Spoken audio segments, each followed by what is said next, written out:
beyond acid, how bile reflux fuels Barrett's esophagus.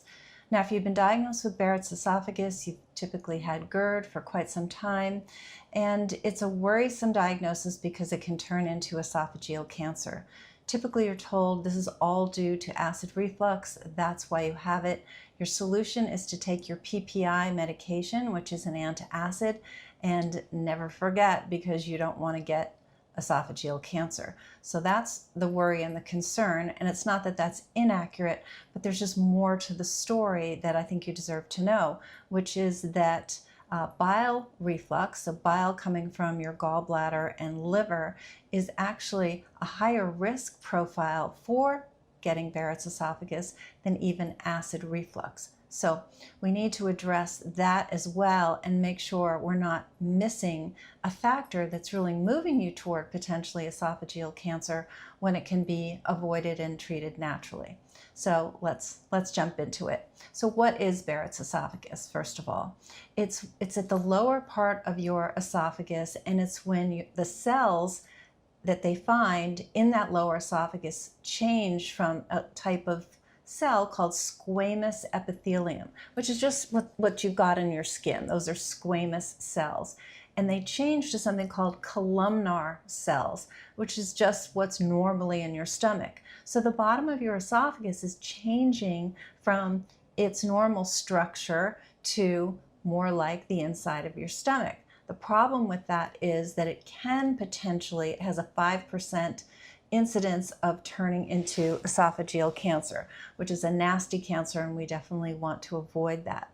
Now, depending on when it's caught, you can already see some pre-cancerous changes, and at that point one has to be very aggressive, watching it very closely, of course trying to get to the root cause of why this irritation has happened. But once it's already changed into that pre-cancerous state, you might need a surgery where they basically ablate the cells, it's called. They basically burn them, and that's a very successful surgery. The problem is it's got an 8 to 10% annual recurrence, so you have to continue to be watched. So in the meantime, regardless of where you are in this trajectory of you've got Barrett's, but it's not precancerous, or it's already precancerous, or maybe you've even already had the surgery.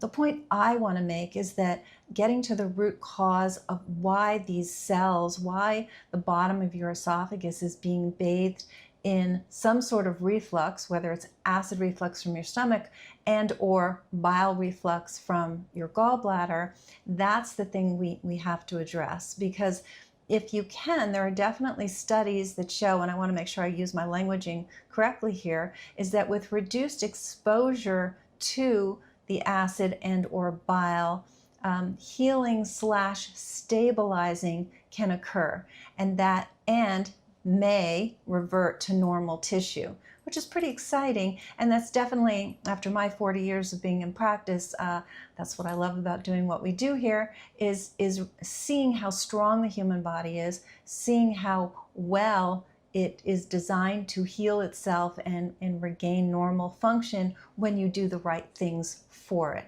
So that's what we want to address. Now, who's at risk for this? The risk factors are someone, of course, who has acid reflux, and the length of time of that is 5 to 10 years, and that's when you're more at risk. But of course, you want to stop it as soon as you can. Obesity, being a man, smoking, so the things you can change: obesity, smoking, having acid reflux. Can't change anything about being a man or being Caucasian. Can't change anything about getting older. Those are the other risk factors. And having a hiatal hernia, which this channel is pretty much dedicated to trying to revert those symptoms and stabilize those symptoms. So really a lot can be done from the risk factor section. And then symptoms are kind of the classic heartburn, regurgitation, chest pain, difficulty swallowing. But some people have no symptoms. It's pretty silent. So it's almost like silent reflux. That's pretty insidious, and that's where an endoscopy will find out if you have these changes occurring. Okay, so as far as treatment, the PPIs, stopping smoking, losing weight, and of course the surgery if you're at that point. Okay, so what I wanted to talk about is what we do to stabilize and address why we have basically the wrong type of fluid bathing the bottom of your esophagus. That's what acid reflux is. That's what bile reflux is. Your bile should be secreted by your gallbladder, or if you've lost your gallbladder, it's secreted by the liver.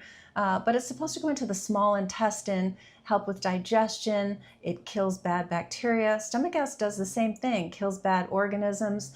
It helps with digestion. But there's a proper place for all of these liquids.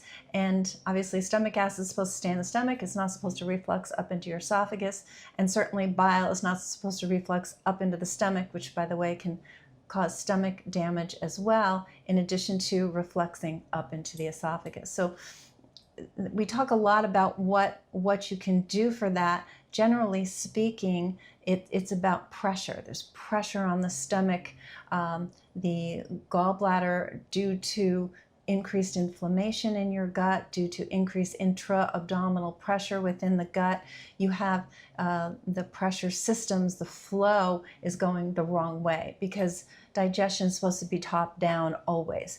And you have valves and sphincters and things that are really beautifully address that fact and help to keep things moving down, down, down, down, with pressure, keeping things down and not allowing them to go back up. But you can get the distortions that create hiatal hernia and these various reflux mechanisms.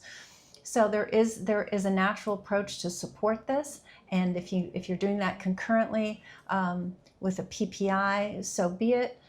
Here at the clinic, we are very good at getting people off PPIs, weaning them off when appropriate, to the effect of they no longer have the problem with the stomach being squeezed inappropriately. Therefore, acid is not bathing their esophagus anymore, and we can wean and, of course, watch and monitor. If you just have acid reflux and you don't have Barrett's, then you can tell that things are better symptomatically. But with Barrett's, follow-up endoscopy to make sure that things are not progressing, and perhaps, as I mentioned with some of these studies, seeing a betterment and a healing and a reversal to normal tissue. So that's pretty exciting.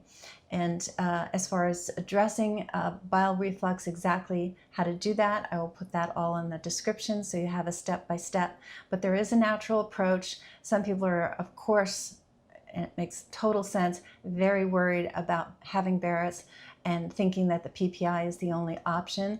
But we want to make sure you don't miss the fact that maybe it's bile reflux that's causing it and what you can do about it. So I hope you enjoyed this video. If you did, like, subscribe, send me a comment. I answer all my comments. I'd love to hear from you, and we'll talk soon. And read the description of the video for all the steps. Okay, bye-bye.